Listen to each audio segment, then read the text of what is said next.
Alienware has a ton of new laptops for CES, and unlike we typically see with the same general machines with next-gen CPUs and GPUs swapped in, Alienware made a lot of changes to its lineup.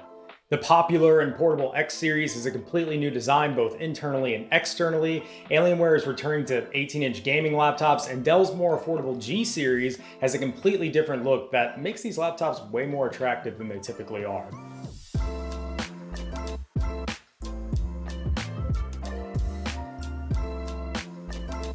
What's up, everyone? This is Jake with Digital Trends, and I had a chance to spend a few hours with the Dell and Alienware teams to look at all the changes to its 2023 lineup and talk a bit about them. There's a lot going on here, but before we get to it, make sure to leave a like on this video and get subscribed. We have a ton of coverage for CES 2023, and we're just getting started, so you don't want to miss any of our uploads. Okay, so let's talk about this X-series redesign. So if you're not familiar with the X-series, it's Alienware's line of thin and light gaming laptops. I actually reviewed last year's X17 R2 a while back. It's hard calling that a thin and light gaming laptop, but they're still thinner and lighter than what you typically see. They might sacrifice a hair of performance here and there, but that's because they're trying to be portable. Two new laptops in the X-series, the X14 and X16, a 14-inch and 16-inch model. Both are using what Alienware is calling the Legend 3 design language, which manifests in a few ways. First off, you're getting anodized aluminum on the top and bottom in Alienware's lunar silver color. There are a couple minor aesthetic changes as well. The back is flat now, but you still have an addressable RGB ring around it, and the front of the laptop has what Alienware is calling a V-rail grip. This supposedly makes it easier to open, a little bit more comfortable to type on. I didn't notice a huge difference off the bat, but this is the type of thing you'd only really notice after dozens of hours of using the machine. On the X16, you also have this really cool RGB trackpad that fully illuminates and kind of washes out in colors. It looks pretty good, but I did notice some darker areas up on top that were a little off-putting, presumably where the LED strip actually is.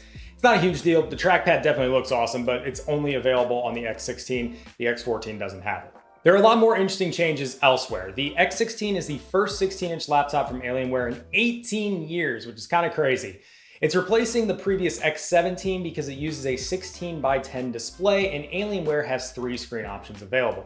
There are two 1600p models, one with a 165Hz refresh rate and the other with a 240Hz refresh rate, and a 1200p model with a 480Hz refresh rate. For power, you're getting up to a Core i9-13900HK processor, which has 14 cores and can boost up to 5.4 GHz, along with a slew of next-gen NVIDIA graphics cards. I don't know what those will be, depending on when this goes up, but next-gen high-end NVIDIA graphics cards are in this machine. The X14 is smaller, not as powerful. You actually only have one screen option here, a 1600p display at 165Hz.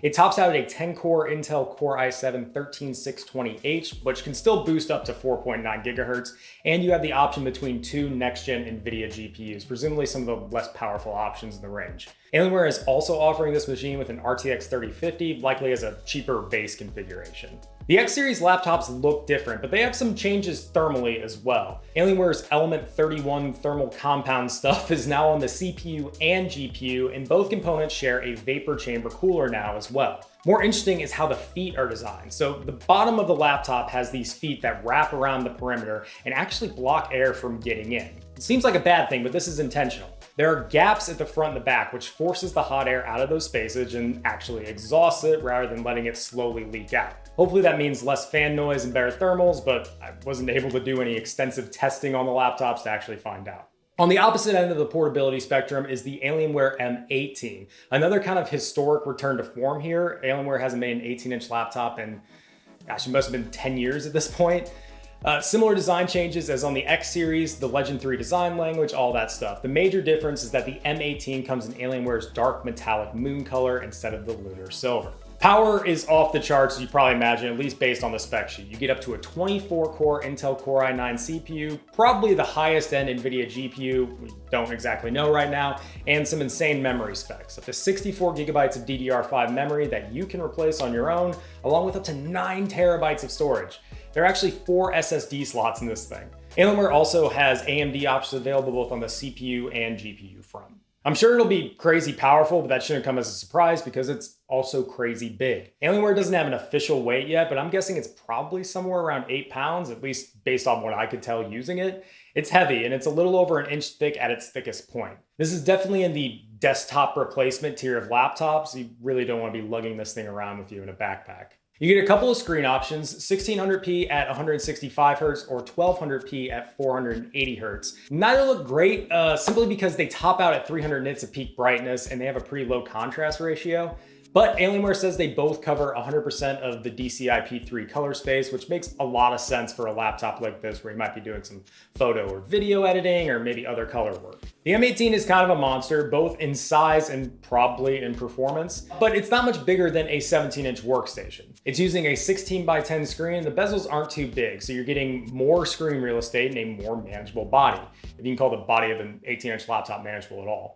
That's Alienware. They're expensive. M18 starts at $2,900, X16 is $3,100, and the X14 is $1,800. Cheaper models will come in the future, but you're still looking at north of $2,000 for the vast majority of configurations. If you want something closer to say $1,000, Dell completely redesigned its G-series gaming laptops, and I'm actually a really big fan of the cosmetic changes. You have the G15 and G16, a 15-inch and 16-inch laptop, and most of the changes are just cosmetic there on the surface. Dell has 3 new colors available: dark shadow gray, quantum white with deep space blue, and pop purple with neo mint. Those are some wild names, but importantly, you have a main color with an accent color on the back. Some models even come with an additional accent on the thermal fans. One I saw was the deep space blue backing with orange on the thermal fans, which look really, really good. I'm not sure if that'll actually make it to market. I hope it does though, because it looks awesome. Those colors are only available on the G15, and I really like the purple mint combination personally. They're kind of this matte, desaturated colors. They definitely stand out, but there's a lot of personality here that still feels, I don't know, classy. It doesn't feel super overdone. The G15 starts at $850 and it still comes with a lot of power. You can pack in up to a 24-core Core i9-13900HX along with next-gen NVIDIA graphics and up to 32 gigabytes of DDR5 memory and 2 terabytes of storage.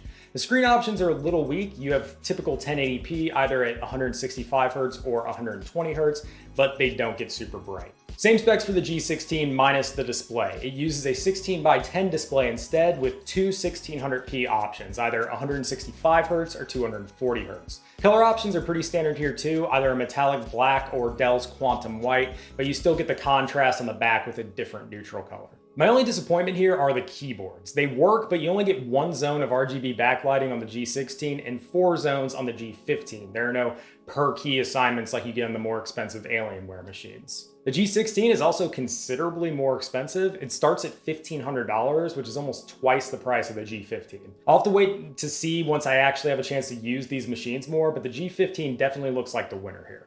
That's not all that Dell and Alienware has at CES. We have an overview that you can actually find in the card above, and there's a ton of additional coverage on digitaltrends.com. But I want to know what's exciting you most from CES. Is it one of these laptops, maybe something different, a TV, a monitor? Let me know in the comments below. While you're down there, leave a like on this video and get subscribed so you don't miss any of our CES 2023 coverage. We have a lot of really great stuff coming up. All right, everyone, thanks for watching, and I will see you in the next one.